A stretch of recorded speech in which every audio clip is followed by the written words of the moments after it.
One easy way to build more muscle.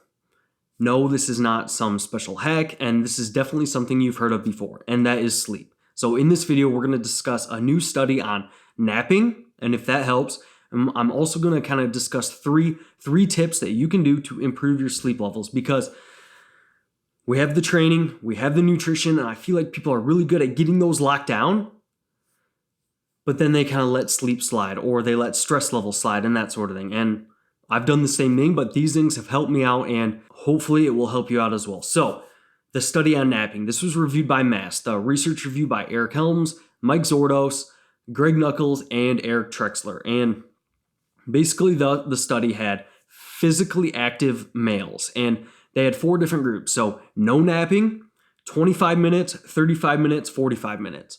And basically what their results suggest is that the longer naps, especially the 45-minute naps, the longer the better.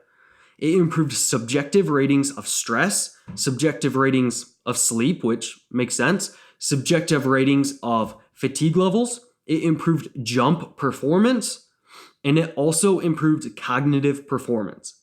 So just getting a nap in improved these things. And interestingly, these individuals weren't necessarily like sleep deprived, and napping still helped when individuals kind of thought they're getting enough sleep. So it seems as though napping does kind of benefit things. Now, one thing to be careful about is there's also research suggesting that napping, especially later on in the day, can impair sleep at night. So I think that you have to be aware of, hey, is napping throughout the day ruining my sleep at night? Because it's probably the best idea to try to just get a bunch of sleep all in a row at night. But, on those days that you have a poor night's sleep and stuff like that, trying to work in a quick 30, 40-minute nap if you can. I know that's tough, but if you can, it's probably beneficial. Just be wary about it affecting sleep at night. All right, so napping, probably a decent idea. But what are 3 things that you can do to actually improve your sleep levels? Well, the biggest thing that I think that you can do is getting into a consistent kind of wind down routine. So this includes going to bed and getting up at the same time, but at the same time, like every night, if you can get in a routine of doing something that relaxes you. That can be whether it's playing a fun video game. Be careful about video games that get you riled up. Whether it is watching a TV show that relaxes you, something nice and lighthearted.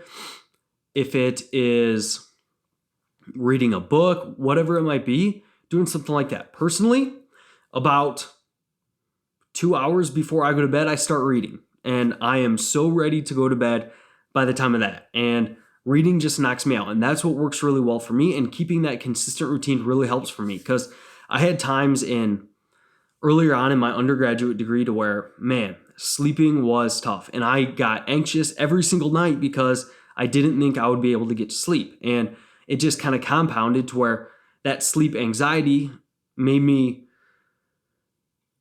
not get to sleep as well. And I think that this is something that people run into is they have a hard time getting to sleep, and then their anxiety builds because they think sleep is so important and stuff like that. And hey, maybe this research on napping is like, hey, it's okay if we have a bad night's sleep here.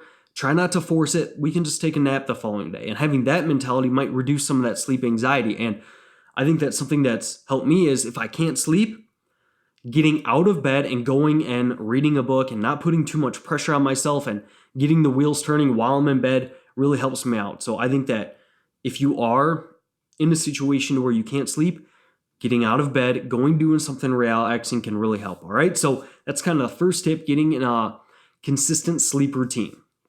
Number 2 is in regard to like your sleep hygiene and especially your light exposure. So sleep hygiene at night, sleeping in a cool, dark room. There's even research that just a little light on the back of your hand can disrupt sleep. So cool, pitch black room, quiet.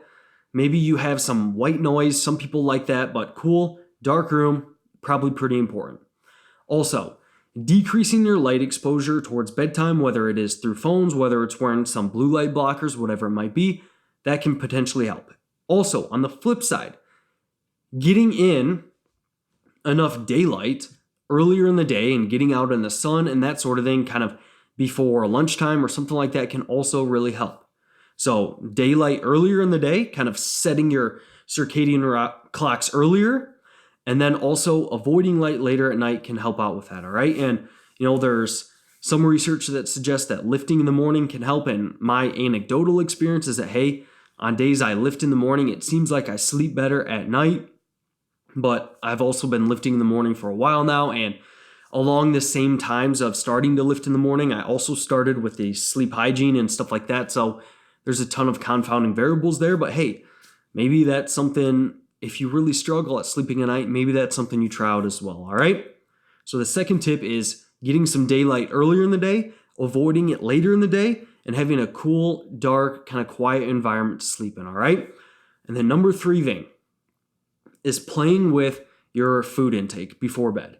And some people, they have a big meal before bed and they sleep great. For those people, I don't think it's probably a big deal to worry too much about it. Others, they have a meal before bed, they start sweating during the middle of the night, they get up to go to the bathroom more, they have a harder time relaxing and winding down. That's the camp that I fall in. I try to leave about 2 hours in between my pre-bed meal and going to bed. And I think that for like bodybuilders and lifters especially, they worry about, I need to have a meal before bed to stimulate muscle protein synthesis throughout the night to make those gains. And I think that, the difference between having some protein a couple hours before bed and still reaching your daily protein goals compared to having your protein a couple hours later is going to be so insignificant. And if that improves your sleep, well, that's going to outweigh any benefits, I think anyways, of having slightly better protein timing at the end of the day, all right? So I suggest playing with your food intake before bed. Try moving your meal up in the day, so one hour before, 2 hours before, seeing if that helps sleep, if you get up during the night less to sweat and that sort of thing. Whether it's having a smaller meal of just some cottage cheese or something like that, playing with that sort of thing can help. Now, on the flip side of this, if you are dieting and your hunger levels are rising pretty good, it might be a better idea actually in this scenario to eat a little bit more before bed. So even while you're gaining, so it can change during different phases. While gaining, you might notice, man, I need to push that meal further before bed because I get up during the night sweating and stuff like that just because my body's always processing so much food. But while you're dieting, waking up in the night hungry and those hunger levels can disrupt sleep. So while dieting, eating closer to bedtime might actually be more beneficial and you might find it works a little bit better. So I wish there was one answer to where it's like, have this much food an hour and a half before bed, it's perfect. But depending on what phase you're in, depending on how you personally respond to it, it can make a pretty big difference, all right? So to summarize, getting a consistent wind down routine, consistent bedtime, wake up time, getting some daylight in the morning, preventing it, and light exposure, especially from electronics later at night, cool, dark environment, and then also playing with your food intake. And then, hey, if you have a bad night's sleep, try to maybe get in a nap or, a couple bad nights sleep here and there isn't going to kill you in the long run. And I think that you're still going to wind up in a good position as long as you do your best on most nights, all right? So I hope this helps you out. It really helps me out if you guys share these on IG or whatever it might be. I really appreciate that. I appreciate all the kind comments that you guys always leave. And yeah, that's all I got for you. Hope this helped. All right. See you next Sunday.